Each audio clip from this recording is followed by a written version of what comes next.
Good afternoon, নমস্কার। আমি Mampi, homemaker মাম্পির আরও একটি নতুন ব্লগে আপনাদের সবাইকে স্বাগত জানাই। আশা রাখছি আপনারা সবাই খুব ভালো আছেন, আমরাও বেশ ভালো আছি। তো আবারও চলে এসেছি নতুন একটা ভিডিও নিয়ে। আশা করছি ভিডিওটি আপনাদের খুব ভালো লাগবে। আজ হচ্ছে শনিবার আর এখন বাজে বেলা 12টা। তো এখন থেকেই আপনাদেরকে সঙ্গে নিয়ে ভিডিওটি শুরু করলাম। আজকের ভিডিওটা একটু লেট থেকে শুরু করছি। সকালে উঠে সমস্ত কাজ, স্নান সমস্ত কিছু হয়ে গেছে। আর এদিকে স্নান করতে যাওয়ার আগেই চালটা ভালো করে ধুয়ে ভিজিয়ে রেখে গেছিলাম। তো চলুন এখন ভাতটা বসিয়ে দেব। আগে না, যখন ভাতটা বসাতাম চালটা ধুয়ে একবারে ভাতটা বসিয়ে দিতাম। তবে এখন যেহেতু বেশিরভাগ দিনই আমি স্নান টান করে এসে একটু বেলার দিকে ভাতটা বসাই, তো সেই কারণে কি হয়, স্নান করতে যাওয়ার আগে চালটা ধুয়ে ভিজিয়ে রেখে যাই। আর সত্যি বলছি, চালটা ভিজিয়ে রাখলে ভাতগুলো এত সুন্দর হয়, মানে ভাতগুলো ভীষণ সুন্দর লম্বা লম্বা তো হয়, তার পাশাপাশি ভাতটাও না ভীষণ সুন্দর ঝরঝরা হয়। তবে সব দিন তো আর সময় হয় না ভিজিয়ে রাখার, তো যে দিনগুলোতে আমি সময় পাই সেই দিনগুলো ভিজিয়ে রেখেই ভাতটা করি। যাই হোক, ওদিকে ভাতটা বসিয়ে দিয়েছি। আর এই যে এবার চুলটাকে ভালো করে একটু শুকিয়ে নেব। আজকে একটু শ্যাম্পু করেছি, আর শ্যাম্পু করার পরে চুলটাকে যদি একটু ভালো করে না ঝেড়ে শুকিয়ে নিই, তাহলে কি হয়, নাইটিটা পেছন দিক থেকে ভিজে যায়। আমার কাছে হেয়ার ড্রায়ার রয়েছে, তবে সেটা আমি খুব একটা বেশি ব্যবহার করি না। আসলে হেয়ার ড্রায়ার ব্যবহার করলে না ভীষণ হেয়ার ফল হয়, তো সেই কারণেই চেষ্টা করি ফ্যানের নিচে দাঁড়িয়েই চুলটা শুকিয়ে নেওয়ার। ওদিকে চুলটা ঝেড়ে মাথাটা একটু আঁচড়ে আমি এবার একটু ক্রিম মেখে সিঁদুরটা পরে নেব। আমার মুখে ওঠা পিম্পল দেখে আপনারা হয়তো একটুও অনুমান করতে পারছেন আমার শরীরটা ভেতর দিক থেকে খুব একটা ভালো নেই। ওই যে কথাই আছে না, মুখ হচ্ছে শরীরের আয়না। শরীরের ভেতরে কোনো রকম সমস্যা হলে দেখবেন সবার প্রথম মুখে ভেসে ওঠে। আমি তো এর আগেও অনেকবার আপনাদেরকে বলেছি, আমি খুব একটা বেশি প্রোডাক্ট ইউজ করি না। আমি খুব একটা বেশি প্রোডাক্টে বিলিভও করি না যে খুব বেশি প্রোডাক্ট ইউজ করলেই আপনি খুব ভালো থাকবেন।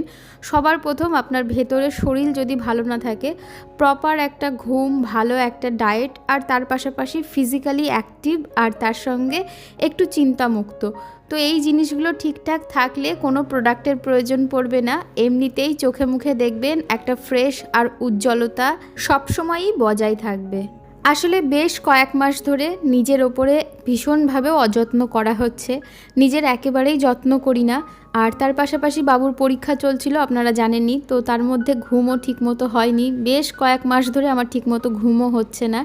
একটা সময় ছিল যখন নিজের জন্য আলাদা করে অনেক রকম কিছু করতাম, তবে সেই জিনিসগুলো বেশ কয়েক মাস হয়ে গেল একদমই বন্ধ করে দিয়েছি। সেই কারণেই ভাবছি আবার আগের মতো নিজের যত্নটা শুরু করতে হবে। আমরা বাড়ির গৃহিণীরা দেখবেন সবার খুব ভালোভাবে যত্ন রাখি, ইভেন ঘর বাড়িরও যত্ন রাখি, তবে যখন কথাটা নিজের ওপর আসে তখন সেই বিষয়েই আমাদের ল্যাদ লাগে যে আজ না কাল থেকে শুরু করব, কাল না পরশু থেকে শুরু করব। যতক্ষণ না কোনো রকম সমস্যা হচ্ছে ততক্ষণ জাস্ট কোনো রকমভাবে আমরা চালিয়েই নিয়ে যাই। তবে এখন মনে হচ্ছে যেন আমার সময় চলে এসেছে নিজের যত্ন নেওয়ার। দেখা যাক কতটা ইমপ্লিমেন্ট করতে পারি, সেটা তো আপনাদের সঙ্গে অবশ্যই শেয়ার করব। যাই হোক, এদিকে কথা বলতে বলতে দেখতেই পারছেন বাপের বাড়ির থেকে প্রচুর খাবার চলে এসেছে, ভাই নিয়ে এসেছে। যদিও সকালে উঠেই মা ফোন করে বলেছিল যে আজকে তোকে কোনো রকম রান্না করতে হবে না, আজকে আমি রান্না করে পাঠিয়ে দেব। আসলে 3-4 দিন আগে মাকে বলছিলাম যে অনেক দিন কচুর শাক খাই না, ভীষণ খেতে ইচ্ছা করছে। সেই কারণেই গতকালকে কচুর শাক নিয়ে এসে ধুয়ে কেটে গুছিয়ে রেখেছিল, আর আজকে রান্না করে মা বলেছিল পাঠিয়ে দেবে। তবে শুধু তো কচুর শাক পাঠায়নি, তার সঙ্গে ছোলার ডাল, কাঁকরোল ভাজা, আলু ভাজা সমস্ত কিছুই করে পাঠিয়েছে। আজকে যেহেতু শনিবার, আর শনিবারে মা নিরামিষই খায়, তো সেই কারণেই সমস্ত কিছুই রান্না করে পাঠিয়ে দিয়েছে, যাতে এবেলা আমাকে আর কোনো কিছু রান্না না করতে হয়। আপনারা অনেকেই হয়তো ইলিশ মাছের মাথা দিয়ে বা চিংড়ি মাছ দিয়ে কচুর শাক খেতে খুব ভালোবাসেন, তবে সত্যি কথা বলতে মাকে আমি বলেইছিলাম তুমি ছোলা দিয়ে যেভাবে কচুর শাকটা রান্না করো সেইভাবেই রান্না করে পাঠাবে। এটা আমার খুব পছন্দের। মা এই কচুর শাকটা পুরো নিরামিষ করে তৈরি করে, আর এর মধ্যে বেশ খানিকটা ঘি দেয়। এত ভালো খেতে হয়, সত্যি বলতে ইলিশ মাছের মাথা বা চিংড়ি মাছ দিয়ে যতটা না টেস্ট লাগে, আমার এইভাবে এই কচুর শাকটা খেতে তার থেকেও অনেক গুণ বেশি ভালো লাগে। আমার ছেলে সবজি খেতে এতটাই অপছন্দ করে, তবে সেই ছেলেও বলে এই রকমভাবে কচুর শাক দিলে আমি তো প্রতিদিনই খেতে পারবো। সত্যি বলতে এত ভালো খেতে হয়েছিল। আপনাদেরকে তো আমি সবসময়ই বলি আমার মা ভীষণ ভালো রান্না করে, বিশেষ করে মাটন আর এই নিরামিষ তরকারিগুলো। নিরামিষ তরকারি যে খুব ভালো রান্না করে প্রকৃতপক্ষে দেখবেন তারাই একদম খাঁটি রাঁধুনি। কারণ নিরামিষ তরকারি মানেই হাতে গোনা দু একটা মশলা, আর তার মধ্যেই এত টেস্টি টেস্টি রান্না করা অতটা সহজ না। যাই হোক, আজকে দুপুরের খাবারটা ভীষণ তৃপ্তি করে খেয়েছি।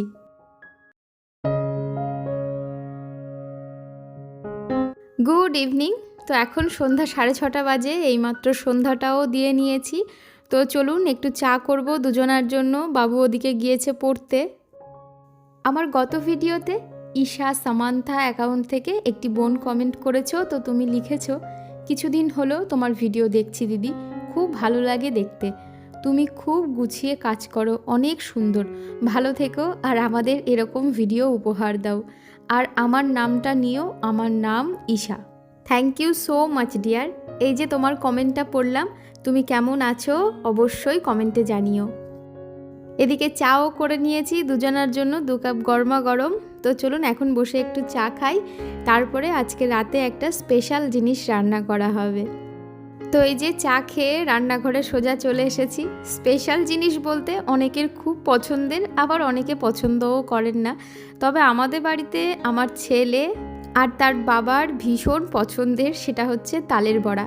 এবার প্রথম আজকে তালের বড়া করছি, মানে আর কি এবছরের প্রথম তালের বড়া করব আজকে।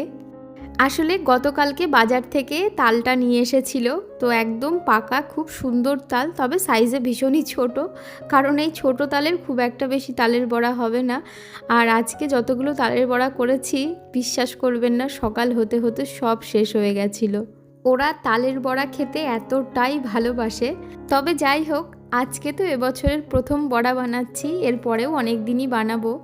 আর আমার কাছে এই পাকা তালের গন্ধটা এত ভালো লাগে, ভীষণ ভালো লাগে। একটা সুন্দর মিষ্টি যে গন্ধটা হয় না, আমার কাছে ভীষণ ভালো লাগে। তবে তালের বড়া করলে দেখবেন এই যে তালের এই মিষ্টি গন্ধটা না অনেকটাই চলে যায়। তবে আবার তালের ক্ষীর বানালে পরে দেখবেন সেই গন্ধটা অনেকটাই বজায় থাকে। আর তালের ক্ষীর খেতে যে আমার কি ভালো লাগে, তবে সেটা আবার বিজয় আর ছেলে খুব একটা পছন্দ করে না, যে কারণে সেটা খুব একটা বানানো হয়ও না। আমরা যখন ছোট ছিলাম, তো তালের যখন সিজন থাকতো, তো তখন বাড়িতে একবার হলেও তালের ক্ষীর তো বানানো হতোই হতো। আসলে আমাদের ছোটোবেলাতে আমার দাদু বাড়িতে ঘরের পেছনে একটা তাল গাছ ছিল, মস্ত বড়। যদিও ঘরের পেছনে ওই তাল গাছটা দেখে আগে তো ভূতের ভয় পেতাম, সবাই বলা কওয়া করতাম যে তাল গাছে নাকি ভূত থাকে। তো সে যাই হোক, যেহেতু তাল গাছ ছিল সেই কারণে তাল খুব একটা কিনে খেতে হয়নি, আর প্রচুর তাল হতো, যে কারণে তালের ক্ষীর তো বানানো হতোই হতো। তবে দিদার হাতের তালের ক্ষীরটা বেশি খেয়েছি, নারকোল কুড়ে বানাতো, ভীষণ ভালো লাগতো খেতে। তবে দিদা তো এখন আর নেই, দিদার হাতের খুব কম রান্নাই খেয়েছি, তবে এখনও অনেকটাই মনে আছে। তবে মায়ের মুখে এখনও প্রায়শই শুনতে পাই দিদা নাকি খুব কম জিনিসেও খুব সুস্বাদু রান্না করত, রান্নার হাতটা দিদার ভীষণ ভালো ছিল। আসলেই দেখবেন মেয়েদের হাতের রান্নাটা না অনেকটা মায়ের ধারাবাহিকতা থেকেই আসে। সেই কারণেই আমি দেখেছি আমার মা খুব ভালো রান্না করে, তার পাশাপাশি আমার মাসিদেরও রান্না ভীষণ ভালো, আর সেইখান থেকেই আমি অনেকটাই তাদের কাছ থেকে অনেক কিছু শিখতে পেরেছি। যাই হোক, এদিকে কথা বলতে বলতে অনেকটাই কাজ এগিয়ে নিয়েছি। ওদিকে তালটাকে ছাড়িয়ে ভালো করে গ্রেটারের মাধ্যমে সুন্দর করে তালের পাল্পটাকে বের করে নিয়েছি। আর ওদিকে প্রথমেই দেখেছিলেন আমি 1 কাপ মতো সুজি উষ্ণ গরম জলে ভিজিয়ে রেখেছিলাম। তারপরে তার মধ্যে পরিমাপ মতো ময়দা, চিনি আর একটু সামান্য লবণ দিয়েছি। তারপরে ওই যে তালের পাল্পটাকে বের করে রেখেছিলাম, তো সেটাকে খুব ভালো করে ছাঁকনির মধ্যে নিয়ে ছেঁকে নিচ্ছি, যাতে কোনো রকম যদি তালের আঁশ থাকে তো সেটা বেরিয়ে যাবে। আর এই তালের বড়ার মধ্যে একটু নারকেল কোড়া আর মৌরি দিলে না খেতে ভীষণ ভালো হয়। তবে সেটা শুধুমাত্র আমারই ভালো লাগে, ওরা বাবা ছেলে একদম নর্মাল এইরকম প্লেনভাবে তালের বড়া খেতেই বেশি পছন্দ করে, সেই কারণেই ওরা যেভাবে খেতে ভালোবাসে সেইভাবেই করে দিচ্ছি। তো যাই হোক, এদিকে তালের পাল্পটাকেও ভালো করে ছেঁকে নিয়েছি। এবার সামান্য একটু জল দিয়েছি, একদম সামান্য, যেহেতু সুজিটা ভেজানোর সময় আমি খুব একটা বেশি জল দিয়েছিলাম না, তো সেই কারণে একদম সামান্য একটু জল দিয়ে এটাকে এবার খুব ভালো করে মাখিয়ে নেব। তারপরে এই ব্যাটারটাকে যদি 10-15 মিনিট মতো ঢাকা দিয়ে রেখে দেওয়া হয়, তারপরে দেখবেন খুব সুন্দর একদম নরম দারুণ তালের বড়া তৈরি হবে। তো চলুন ততক্ষণ কিছু কমেন্ট পড়ে নেওয়া যাক। আমার গত ভিডিওতে সুমিতা দে আসাম থেকে বোন কমেন্ট করেছো, তো তুমি লিখেছো আমার কমেন্টের রিপ্লাই দেওয়ার জন্য খুব ভালো লাগলো। পুজো তো এসেই গেল, কিছু কিছু শপিং করছো নিশ্চয়ই, শেয়ার করো। আমি পুজোর কাপড় দেখতে খুব ভালোবাসি, খুব মন ভালো করা ভিডিও দেখলাম।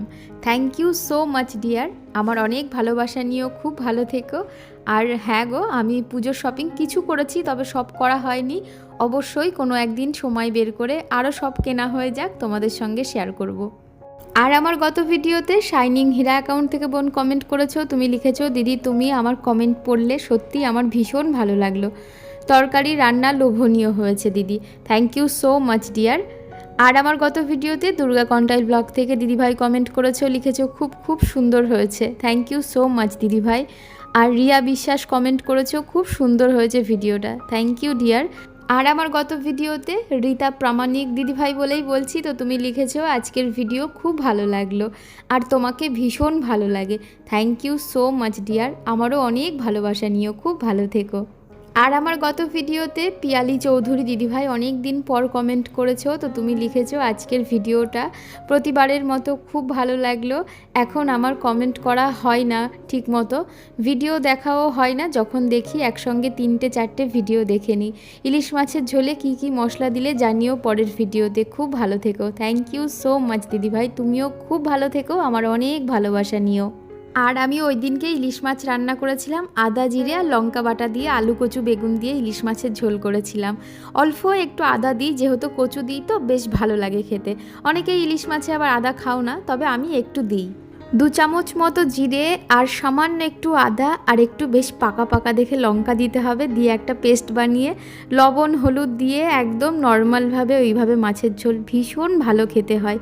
যাই হোক, এদিকে কথা বলতে বলতে তালের বড়াগুলো ভেজে এই যে বাকি কাজগুলো সব গুছিয়ে নিচ্ছি। শুধু তো রান্নাই নয়, রান্না করতে যেয়ে এই যে এত পরিমাণে বাসনপত্র সমস্ত কিছু এলোমেলো নোংরা হয়, সেগুলো আবার নতুন করে পরিষ্কার করে গুছিয়ে রাখা, এতেই লাগে সময় আর পরিশ্রম।